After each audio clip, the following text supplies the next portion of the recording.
नमस्कार दर्शक बंधु जय माँ समली।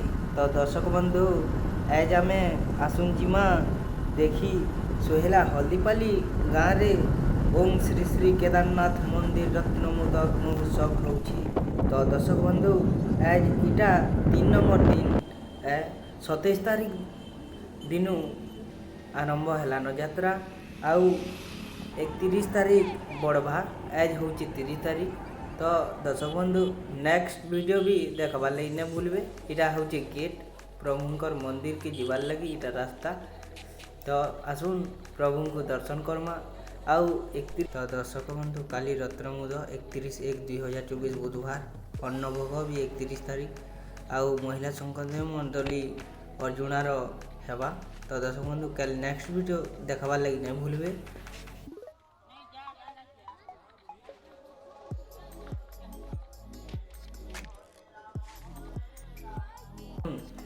प्रभु को दर्शन करमा। जय भोलेनाथ, हर हर महादेव, जय भोलेनाथ। ओम नमः शिवाय, ओम नमः शिवाय, ओम नमः शिवाय, हर हर महादेव। इटा प्रभु को दर्शन करमा। ओम नमः शिवाय, ओम नमः शिवाय, हर हर महादेव। दर्शन करूँ आउ कृपा लाभ करूँ।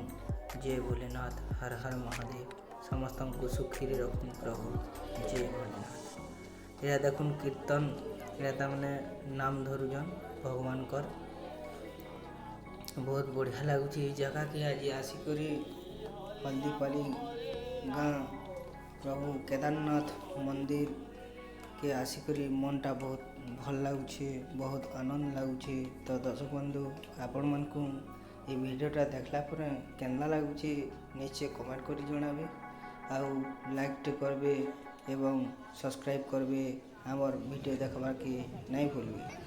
तो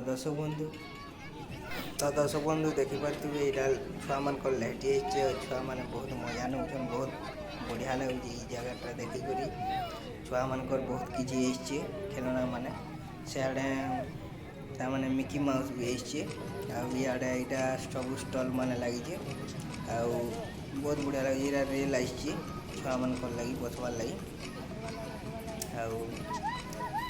बहुत अनेक जिनिस माने बहुत बढ़िया बढ़िया जिनिस मैंने देख मिकी माउस छुआ मैंने जंपिंग कर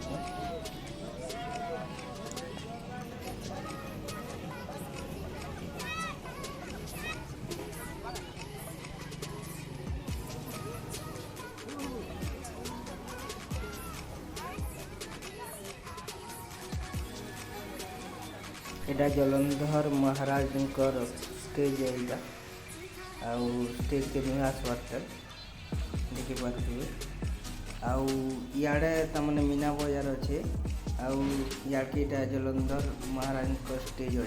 तो दर्शक बंधु काली नेक्स्ट वीडियो देखबार लगी नहीं भूलबे आउ नेक्स्ट वीडियो देखबार लगी लाइक टे करूँ, सब्सक्राइब करूँ आउ इटा देखुचन राधाकृष्ण बहुत सुंदर सुंदर जिनिस माने होइछे। तो दर्शक बंधु रही आज काली नेक्स्ट वीडियो फिर देखिए 31 तारीख बड़भा यात्रा रही।